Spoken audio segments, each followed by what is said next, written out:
পক্ষে আমরা একসাথে ইসরায়েল হামলা করব। ইসরায়েলকে যারা শেল্টার দেয় আমরা তাদেরকেও হামলা করব।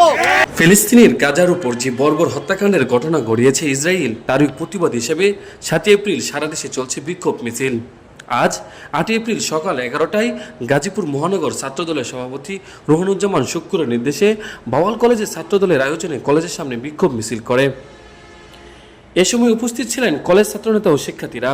এ সময় শিক্ষার্থীরা মিছিলে স্লোগান দেন, নারে তাকবীর, আল্লাহু আকবার। এই বিক্ষোভ মিছিলে হুঁশিয়ারি করেন আরিফুল আলম আবির। তিনি বলেন, আমরা শেষ হয়ে যাইনি।